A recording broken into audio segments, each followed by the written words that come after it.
مؤمن وخت په وخت د خپل ځان سره حساب کتاب کوي او د حساب کتاب درته نه یم دا خو تاسو ټول کوئ دنیا درته نه یادوم چې یعنې حساب کتاب کوي ما څو وګټلی او څو مې وبېللی او څه به کېږي او څومره قرض دی او چاله به ورکوم او چاله به نه ورکومه نه دغه حساب درته نه یم حساب کتاب کوم چې دین سره تعلق ساتي او تفصیل به انشاءالله راشي رب العالمین دا انسان داسې پیدا کړی چې دا کمزوری دی بیا د الله حکمت دا دی چې دا انسان غیر معصوم پیدا کړی دی یعنی داسې نه دی چې دی د ګناهونو نه پاک دی عصمت د ګناهونو نه پاکوالی دا د پیغمبرانو دپاره دی او دغه شان ملایک د الله هغه مخلوق دی چې هغوی د الله نافرماني نه کوي نو دې پیغمبرانو نه علاوه چې کوم انسانان دي د دوی دپاره دا نشته چې دا د ګناهونو نه پاک دي ګناهونه ترې کېږي د انسان کمزوری دی په یو حال باندې څوک نشي پاتې کېدی اگر که ډېر دینداری یعنی که چا دا دعوه وکړه دینداری چې یاره زه همیشه په یو حال یم په دیندارۍ کې او زه بس داسې یم او زه دغه یم دا دروغجن دی ځکه چې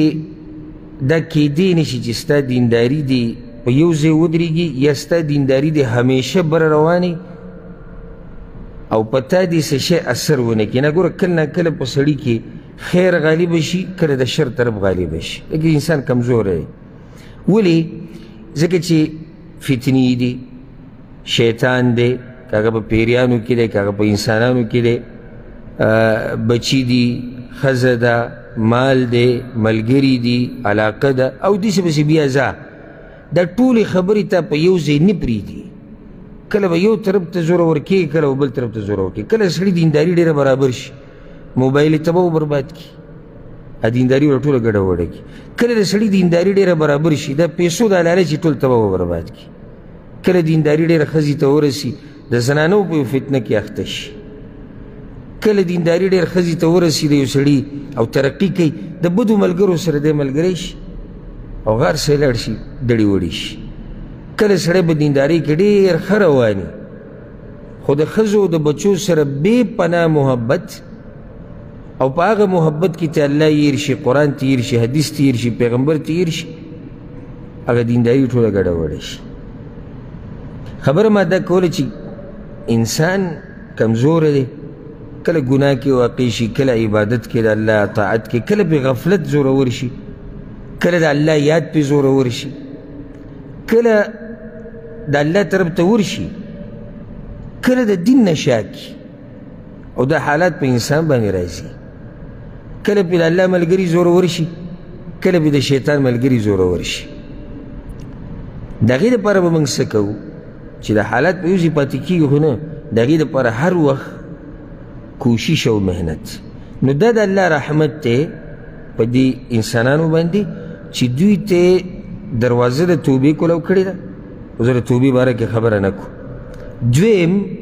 الله موږ ته یو طریقه خورې ده او هغې ته وایي محاسبة النفس د خپل ځان سره حساب کول د خپل ځان سره حساب کول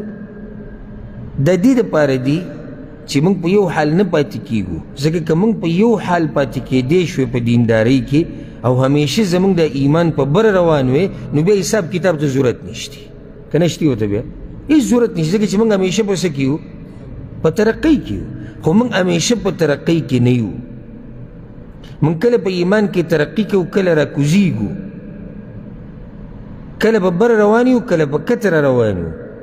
د هغې دپاره ضروري دي چې ما ورته د خپل ځان سره حساب کتاب وکړو مخکې د دې نه چې موږ د الله مخې ته ودرېږو هغه زموږ سره حساب وکړي دې ته محاسبة النفس د دې لوی اهمیت دی په شریعت کې بلکې زه درته دا ویم لنډه د خوشحالۍ بنیاد په دنیا او په آخرت کې هغه په دې دی چې ته د خپل ځان سره حساب کتاب کړي که ته غواړې چې دا زړه دې روغ وي که نه روغ او دا زړه دې ګډوډ نه شي نو وخت په وخت د خپل ځان سره حساب کتاب کول د دې حساب کتاب د لاسه انسان د خپل ځان عیبونه ویني او چې عیب دې کله په ځان کې ولیدو نو بیا به ته کوشش کوې چې دا عیب د ځان نه لرې کړې دا فایده ده د حساب کتاب چې ته کښېنې ځان سره او سوچ وکړې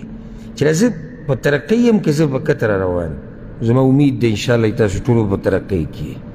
او په تاسو کې به کمزوری زه یم، خو بیا هم که انسان په هر حالي